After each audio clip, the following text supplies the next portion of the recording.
ये कहानी है 25वीं सदी की और हम जी रहे हैं 21वीं सदी में। और यहाँ पर दिखाया गया है कि सारे ग्लेशियर पिघल चुके हैं और अब पूरी धरती पर पानी ही पानी है। समुद्र का लेवल 50,000 फीट बढ़ चुका है और जो लोग बचे हुए हैं वो लोग समुद्र में तैरती हुई बस्तियों में रहते हैं और उन्होंने अपने आप को इस वातावरण में ढाल लिया है। लेकिन एक माइथोलॉजिकल थ्योरी है जिसके मुताबिक समुद्र के अंत में एक आइलैंड है और वो जगह है जमीन, और ये सब वहां पर जाना चाहते हैं। जिसके बाद हमें एक आदमी को दिखाया जाता है जिसका नाम दस्तान होता है और इसके पास एक बोट है और ये वहीं एक डिब्बे में पेशाब करता है और फिर उसे एक मशीन में डाल देता है और वो साफ हो जाता है और उसके बाद ये उसे पी लेता है क्योंकि समुद्र का पानी पिया नहीं जा सकता और इस वक्त पानी की कीमत बहुत ही ज्यादा है। दस्तान को एक बोट मिलती है और उस बोट का मालिक उससे कहता है कि जब दो बंजारे मिलते हैं तो उन्हें अपने सामान की अदला बदली करनी होती है। वो कहता है मुझे नहीं चाहिए तेरा सामान, तू अपना काम कर। और तभी यहाँ पर लुटेरे आ जाते हैं जिनका काम बस लोगों को मारना होता है। जैसे ही वो आदमी लुटेरों को देखता है तो वो दस्तान को वो फल दिखाता है जो उसने अभी अभी उसकी बोट से चुराए थे और वो कहता है कि तुम मरोगे, तुम यहाँ से कभी नहीं निकल पाओगे। क्योंकि दस्तान की बोट खराब थी लेकिन दस्तान की बोट काफी एडवांस होती है और वो कुछ बटन्स को दबाता है और ये देखकर जो उसके फल चुराकर भागा था वो दस्तान की बोट के पर्दे फाड़ देता है, जिस वजह से दस्तान की बोट स्लो हो जाती है। लेकिन वो लुटेरे उसकी बोट को देख लेते हैं और उसे मार देते हैं। दस्तान उन्हें नहीं दिखता इसलिए वो बच जाता है। दस्तान जल्दी बस्ती तक पहुंच जाता है और उन्हें मिट्टी दिखाता है। मिट्टी देखकर वो लोग चौंक जाते हैं क्योंकि जिस तरह आज के युग में हीरे जवाहरात कीमती हैं उसी तरह उस टाइम में मिट्टी की कीमत बहुत ज्यादा थी और दस्तान इसी के सहारे जलबस्ती में एंटर हो जाता है। और जब वो दस्तान की मिट्टी को तोलते हैं तो 3 किलो 500 ग्राम होती है। इसके बाद दस्तान को 62 सोने के सिक्के देना चाहते हैं। दस्तान कहता है कि मुझे 62 नहीं बल्कि इसके दुगने चाहिए और वो दुगने सिक्के देने को भी तैयार हो जाते हैं। इस दौर की मिट्टी इसीलिए भी कीमती है क्योंकि ये लोग मिट्टी पर कुछ उगाकर अपने लिए कुछ खाने पीने की चीजों का इस्तेमाल कर सकते हैं। दस्तान सिक्के लेकर एक दुकान पर जाता है और पीने के लिए पानी खरीदता है। वहीं दस्तान देखता है कि एक टमाटर का पौधा है जिसे वो खरीदना चाहता है। दुकान वाली लड़की कहती है अगर ये पौधा तुम्हें चाहिए तो तुम्हें मुझे आधे सिक्के देने होंगे। अब दास्तान को पौधा चाहिए था इसीलिए वो सिक्के दे देता है और पौधा ले लेता है। इस दुकान वाली लड़की का नाम था देवसेना और इसके साथ एक और लड़की भी थी जिसका नाम था अवंतिका। देवसेना इसकी गार्जियन थी। दस्तान अपना पौधा खरीदकर वहां से जा रहा था तभी उस बस्ती के कुछ लोग उसके पास आते हैं और उनके पास एक लड़की होती है और वो दास्तान से कहते हैं कि तुम इस लड़की के साथ संबंध बनाओ और जब ये गर्भवती हो जाए तो तुम यहाँ से सामान लेकर जा सकते हो। बस्ती वाले दास्तान को ऐसा इसलिए कहते हैं क्योंकि दास्तान इनकी बस्ती का नहीं है, वो बाहर से आया है और इनकी बस्ती वाले की जो प्रजाति है वो कमजोर है। लेकिन दस्तान उन्हें साफ मना कर देता है। वो कहता है कि तुम्हारे पास कुछ भी नहीं है मुझे देने के लिए। दस्तान जाने लगता है लेकिन तभी उन लोगों को शक होता है कि ये एक लुटेरा है, इसलिए वो उसे पकड़ लेते हैं और वो देखते हैं कि उसके कान के पीछे गिल्स हैं और गिल्स देखने के बाद एक आदमी चिल्लाता है कि ये एक म्यूटेंट है और वो उसे कैद कर लेते हैं और पानी में डुबोना शुरू करते ताकि उसके मरने के बाद उसके शरीर को गलाकर एक खाद बनाई जा सके।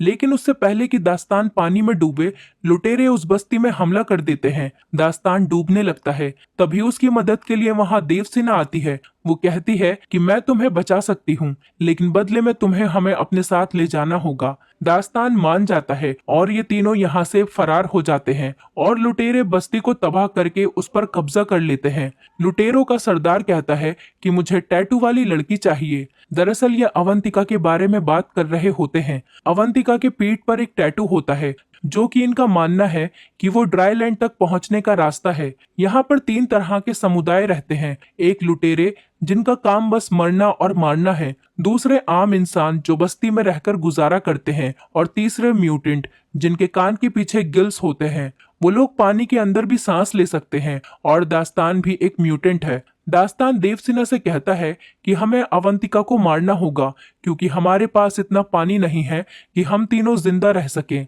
दरअसल यहाँ पर पानी की कीमत बहुत ज्यादा होती है क्योंकि समुद्र का पानी ये लोग पी नहीं सकते और पानी का कोई और सोर्स भी नहीं होता है। देवसेना ऐसा करने से मना कर देती है। वो कहती है ये सिर्फ बच्ची है, दास्तान कहता है कि बिना पानी के तुम दोनों मर जाओगी, इससे अच्छा है एक पहले ही मर जाए। लेकिन देवसेना दास्तान को मना लेती है। दास्तान अवंतिका को नहीं मारता। वहीं दूसरी तरफ उन लुटेरों के सरदार छूमो को देखते हैं। वो कहता है उसे किसी भी कीमत पर वो टैटू वाली लड़की चाहिए और वो इसीलिए अपने आदमियों को प्लेन से दास्तान के पीछे भेजता है। वो लोग दास्तान के पास पहुंच जाते हैं और उन पर हमला बोल देते हैं। दास्तान हथियार लेने अंदर जाता है और ऊपर देवसेना को लगता है कि दास्तान भाग गया है, इसलिए देवसेना खुद उस लड़ाई में कूद पड़ती है और वहां पर एक बंदूक होती है और देवसेना प्लेन पर हमला कर देती है। बंदूक से एक तार निकालती है जो बोट से जुड़ी हुई थी और वो सीधा प्लेन में फंस जाती है। प्लेन अब बोट के चारों ओर चक्कर लगाने लगता है। तभी दास्तान वहां पर आ जाता है और बड़ी मुश्किल से उस तार को काटता है और प्लेन वहां से चला जाता है। लेकिन दास्तान की बोट का पूरी तरह से कबाड़ा हो जाता है और गुस्से में आकर वो देवसेना और अवंतिका के बाल काट देता है और कहता है कि आज के बाद मेरी बोट पर किसी भी चीज को नहीं छूना। इसके बाद वो अपना सफर जारी करते हैं, जहां पर इन्हें एक बोट दिखाई देती है। उस पर एक आदमी होता है। देवसेना कहती है कि हमें उससे बात करनी चाहिए, क्या पता उसके पास कुछ खाने के लिए हो। हालांकि दास्तान ऐसा नहीं करना चाहता, लेकिन वो देवसेना के कहने पर उससे बात करता है। उसके पास एक बेशकीमती चीज होती है और वो होता है कागज, क्योंकि पूरी दुनिया जलाशय है और कागज बनाना नामुमकिन है। और वो आदमी दास्तान से कहता है कि मैं तुम्हें कागज दूंगा, मगर बदले में तुम्हें मुझे देवसेना सौंपनी पड़ेगी। दास्तान मान जाता है और कहता है कि आधे घंटे के लिए देवसेना तुम्हारी हुई। वो आदमी देवसेना को तहखाने में लेकर जाता है और उसकी इज्जत लूटने की कोशिश करता है, लेकिन दास्तान आ जाता है और कहता है कि हमारी डील कैंसिल हुई। वो आदमी चाकू निकाल लेता है और दास्तान पर हमला करने की कोशिश करता है, लेकिन उसकी ये कोशिश नाकाम रहती है क्योंकि दास्तान उसे मार देता है। अब दास्तान जानता है ये दोनों भूखी हैं, इसीलिए वो समुद्र में जाकर एक बहुत बड़ी मछली को मारता है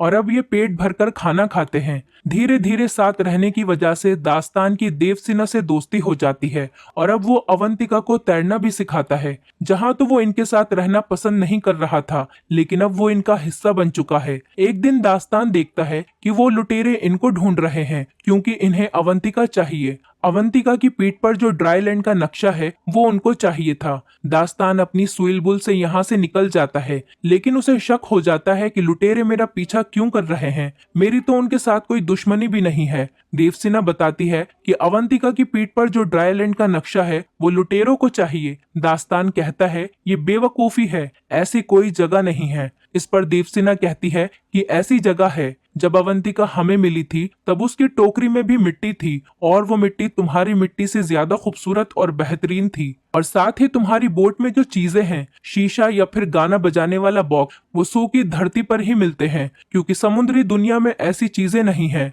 दास्तान कहता है कि आओ मैं दिखाता हूँ तुम्हें सूखी धरती। दास्तान देवसेना को एक बॉक्स में बंद करके पानी में समुद्र के तल पर ले जाता है, जहाँ पर बड़ी बड़ी बिल्डिंग्स थीं जो कि वीरान पड़ी थीं। किसी जमाने में यहाँ पर लोग रहते थे। वो देवसेना को ये सब इसलिए दिखाता है कि उसके मन में जो झूठी उम्मीदें हैं वो खत्म हो जाएं। और जब ये ऊपर जाते हैं तो देखते हैं कि लुटेरों ने इनकी नाव पर पूरी तरह से कब्जा कर लिया है। लुटेरे इनसे पूछते हैं कि अवंतिका कहाँ है। दरअसल अवंतिका लुटेरों को देखकर पहले ही नाव में छुप गई थी। देवसेना अवंतिका को देख लेती है, मगर वो छुपी रहती है क्योंकि लुटेरों पर भरोसा नहीं किया जा सकता। चूमो कहता है कि अगर ये नहीं बता रही है तो इन दोनों को जान से मार दो। और इससे पहले कि ये इन दोनों को मारते, अवंतिका बाहर आ जाती है और वो अवंतिका को कब्जे में ले लेते हैं। चूमो दास्तान और देवसेना को मारने का आदेश देता है, लेकिन इससे पहले कि वो लोग इन्हें मारते, दास्तान देवसेना को लेकर पानी में डूब जाता है। लेकिन देवसेना पानी में सांस नहीं ले सकती थी क्योंकि वो दास्तान की तरह म्यूटेंट नहीं है, वो एक साधारण इंसान है। इसीलिए दास्तान देवसेना को अपने मुंह से खुद सांस देता है और ये काफी देर तक पानी में ही रहते हैं। और जब ये ऊपर आते हैं तो ये देखते हैं कि लुटेरों ने दास्तान की नाव को पूरी तरह से तबाह कर दिया है। देवसेना दास्तान की अच्छाई और इंसानियत को देखकर उससे प्यार करने लगती है और ये काफी करीब आ जाते हैं। दास्तान को अपनी नाव पर वो कागज मिलता है जो उसे उस आदमी ने दिया था। कागज पर आइलैंड का चित्र था जिस पर बहुत सारे पेड़ थे और अवंतिका ने भी वैसा ही चित्र बनाया था। दास्तान समझ जाता है कि अवंतिका की पीठ पर जो नक्शा है वो सूखी धरती का ही है, क्योंकि अवंतिका केवल वही चित्र बनाती है जो उसने देखा है। लेकिन इनका यहाँ से निकलना नामुमकिन था क्योंकि इनकी नाव खराब थी। थोड़ी देर बाद यहाँ पर एक आदमी आता है जिसके पास उड़ने वाला बलून था और वो देवसेना की बस्ती का ही था जहाँ वो लुटेरे गए थे, इसीलिए वो वहां से भागकर आ गया था। वो देवसेना से कहता है कि अच्छा हुआ तुमने बोट को जला दिया, नहीं तो मैं तुम्हें कभी नहीं ढूंढ पाता,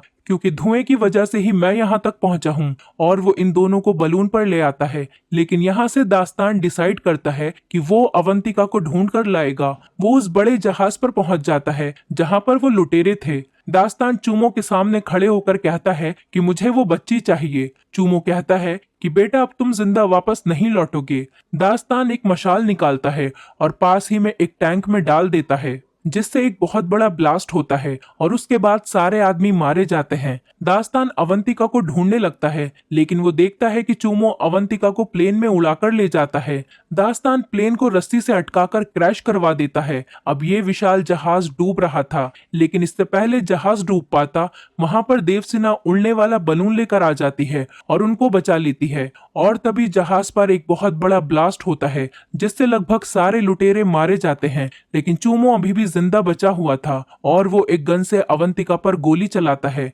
अब अवंतिका को वो गोली नहीं लगती, वो गोली साइड में से निकल जाती है, जिसकी वजह से वो पानी में गिर जाती है और लुटेरे उसकी तरफ बढ़ने लगते हैं। दास्तान ऊपर से जंप करता है और अवंतिका को पकड़कर ऊपर ले जाता है और ये तीनों लुटेरे जो अवंतिका को पकड़ने के लिए आ रहे थे, ये आपस में टकरा जाते हैं और एक बहुत बड़ा ब्लास्ट होता है। और इस ब्लास्ट में चूमो समेत सारे लुटेरे मारे जाते हैं और इस तरह से दास्तान अवंतिका की जान बचा लेता है। इनके साथ जो आदमी होता है उसे नक्शा पढ़ना आता है और वो ड्राईलैंड का पता लगा लेता है और फाइनली ये पहुंच जाते हैं सूखी धरती पर, जहां पर एक झोपड़ी होती है जिसके अंदर दो कंकाल पड़े थे जो कि अवंतिका के माँ बाप के थे। और उनके पास टैटू बनाने वाला सामान भी मौजूद था, क्योंकि उनको पता था कि वो मर रहे हैं। इसीलिए उन्होंने अवंतिका की पीठ पर टैटू बनाकर टोकरी में डाल दिया था और उस टोकरी में यहाँ की सूखी मिट्टी भी डाल दी थी, ताकि जब अवंतिका किसी को मिले तो उन्हें ये भी पता चल जाए कि कहाँ पर है ड्राईलैंड।